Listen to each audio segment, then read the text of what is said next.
Sir, आप तो पूरा देश एक नए नाम से जानते हैं, SS टाइगर जी के नाम से जानते हैं। और गौरक्षा ने आपने जो काम किया वो देश में मिसाल बनी है। गौरक्षा ने आगे क्या कदम रहेंगे आपके? देखिए, संपूर्ण भारत देश में गौरक्षा कमांडो फोर्स पूरे देश में कार्य कर रही हैं। और गौरक्षा दल, गौरक्षा कमांडो फोर्स और 31 वर्षीय गोप्रेम सतना पद यात्रा तीनों समूह मिलकर कार्य कर रहे हैं, जो अपने अपने स्तर पर हम गौ संवर्धन, गोपालन, गौ सेवा और गौरक्षा का सभी तरह के कार्य कर रहे हैं। करीबन 2005 से हम लोग मिशन पे हैं। और देश के अंदर जितने भी गाय की जो तस्करी हो रही है, हमारा जो विशेष जो कार्य है इसमें जो गाय की जो तस्करी हो रही है, उस तस्करी पर किस तरह से लगाम लगाएं, उनको किस तरह से रोकें, उनको गौवंशों को उन तस्करों से कैसे बचाएं, इस तरह की मुहिम चल रही है। और आगे जो है हमारा सरकार से एक बहुत ही बड़े आंदोलन की तैयारी भी चल रही है हमारी। दिल्ली रामलीला मैदान में ये आंदोलन पुनः होने जा रहा है, एक बहुत बड़ा।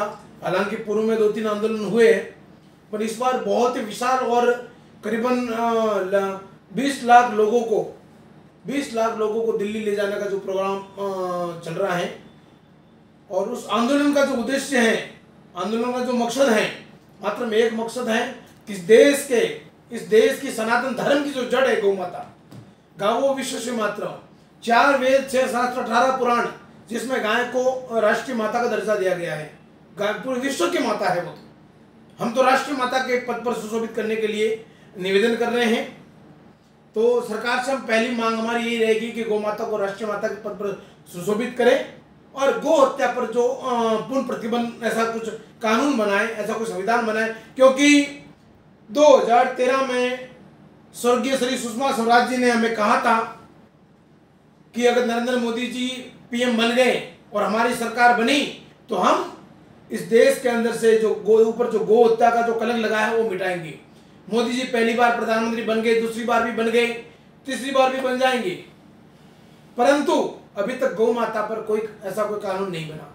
हमने अनेकों आंदोलन भी किए, सरकार के तक मांग भी कई बार लेके गए, परंतु अभी तक हमारी कोई मांग ऐसी सुनी नहीं गई है। इस बार हम बहुत ही विशाल बड़े आंदोलन की तैयारी कर रहे हैं, सभी संतों के नेतृत्व में, संतों के सानिध्य में।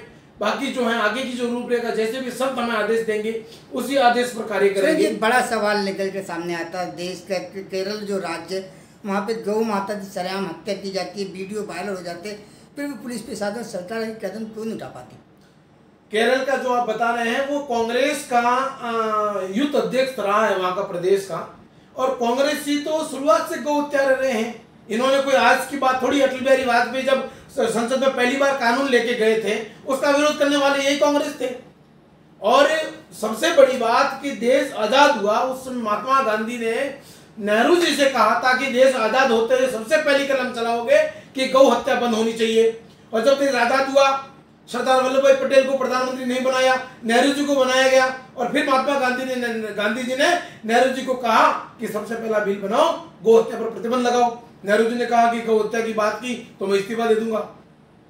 और ये कांग्रेस शुरुआत से गौ हत्या ले रही है, तो इन लोगों से कोई उम्मीद नहीं है तो गाय काटने वालों के साथ में। सुरेंद्र जी, बड़ा सवाल है, मध्य प्रदेश के लिए बड़ी गौरव की बात है कि डॉक्टर मोहन यादव जी मुख्यमंत्री है और यादव वंशज गौ संप्रदाय जो प्रिय कहे जाए, कृष्ण के वंशज है, तो क्या मध्य प्रदेश में गौ हत्या पर प्रतिबंध लग सकता है?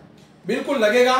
मैं आपको विश्वास दिलाता हूँ, मोहन यादव जी बहुत ही अच्छे गौ सेवक हैं, गोपालक परिवार से बिलोंग करते हैं, और हमें विश्वास है उनके ऊपर कि वो गौ माता पर बढ़िया अच्छा कार्य करेंगे। और वो कर भी रहे, मैंने सुना भी है, वो कर भी रहे हैं। हमारी इनसे भी मांग है, ऑलरेडी हमारी जो गौ सेवकों की यहाँ की जो टीमें हैं उन्होंने भी मांग रखी है कि गौ माता को राज्य माता, जैसे महाराष्ट्र के अंदर गौ माता को राज्य माता बना दिया गया है, ठीक उसी प्रकार मध्य प्रदेश में भी हमारी जो है मेहनत चल रही है, कार्यकर्ता लोग कर रहे हैं कार्य। और मोहन यादव जी गौ माता को लेकर बहुत सीरियस हैं। जब से मोहन यादव जी की सरकार बनी है तब से काफ़ी गौ तस्करी पर भी लगाम लगी है।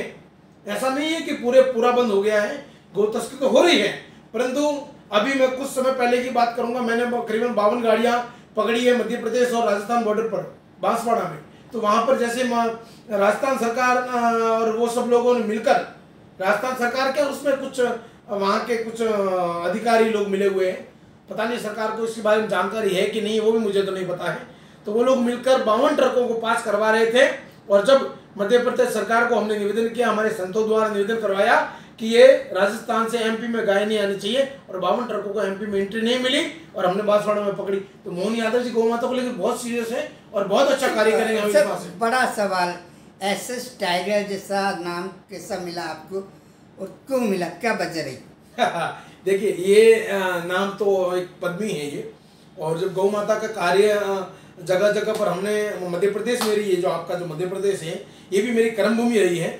हमने मध्य प्रदेश में बहुत गौ माता को लेकर बहुत काम किए हैं, कई झूठे मुकदमे जेलें हैं, कई बार जेलें काटी हैं हमने, कई ऐसे आरोप प्रत्यारोप लगे हैं, परंतु गौ माता की कृपा से एक निकलते गए, बरी होते गए, कई आज भी मुकदमे चल रहे हैं, उसमें भी बरी हो जाएंगे।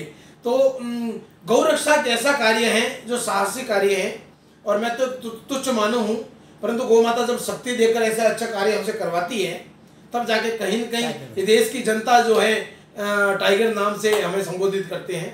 तो काफ़ी उस बात को 20-25 साल हो गया, तो वो तब से वही चल रहा है। सोशल मीडिया पे भी आपके बहुत अच्छे व्लॉग और एक पोस्ट पे करोड़ों लाखों व्यू मिलते हैं, क्या वजह है ऐसी? वजह देखो, जो सनातनी है देश के बारे में, जो मैं एक ऐसा व्यक्ति हूँ जो हजारों लाखों दुश्मन पाल के रखा है। वास्तविक बताता हूँ, रियलिटी बताता हूँ मैं दुनिया को, किसी से डरता नहीं हूँ, किसी से झिझकता नहीं, किसी तरह का कोई लालच नहीं, लोभ नहीं, कोई चाह नहीं।